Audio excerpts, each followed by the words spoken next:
Donc, en ce qui concerne les méthodes de calcul de la réserve de fluctuation de valeur, alors indépendamment de savoir qui la calcule, on peut voir au fond qu'il y a différents paramètres qui sont importants ou qui président à ce calcul.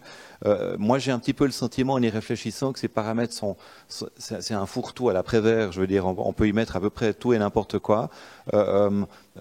Et je maintiens, et je pose la question, je maintiens le doute que j'ai par rapport alors, indépendamment de la question de la transparence qui a été soulevée par Dominique Favre en début de journée, en fin de compte, la méthode des réserves latentes, elle n'était pas si mauvaise que ça, non? On peut les déclarer, les réserves latentes. Hein. Bon, je crois que on peut dire que finalement, avec la comptabilité un peu créative, dans les années 90, ça fonctionnait plutôt bien. Hein. Moi, j'ai l'impression que ce qui a changé surtout, c'est l'environnement. Hein. C'est les marchés financiers qui sont devenus beaucoup plus, avec des volatilités beaucoup plus grandes. Ça ne marcherait pas mieux, à mon avis, avec des réserves latentes et une évaluation comptable.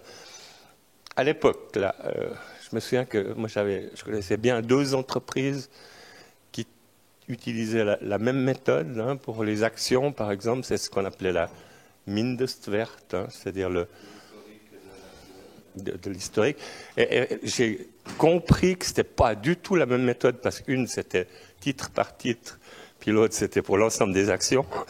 Et en 2001, j'ai compris que ce n'était pas la même chose. Non, je ne crois pas que ça changerait grand-chose. C'est vrai que la valeur de marché, ça a créé des fluctuations importantes, ça c'est certain. Hein, mais encore une fois, hein, c'est tragique pour les compagnies d'assurance, à la limite, hein, qui, elles, n'ont pas le droit d'être en sous-couverture et puis qui doivent mobiliser des capitaux énormes, qui ne peuvent pas placer intelligemment leur argent d'une certaine manière. Mais c'est vrai. Et pour une caisse de pension, je crois qu'il faut toujours se souvenir que ce n'est pas une catastrophe de tomber à 98, 95. Moi, j'ai l'impression qu'il y a aujourd'hui ces grandes crises des marchés financiers parce qu'il y a des périodes où il y a des rendements très importants. Mais l'inverse est aussi vrai. Il y a des périodes avec des rendements très importants parce qu'il y a des crises. Je ne sais pas si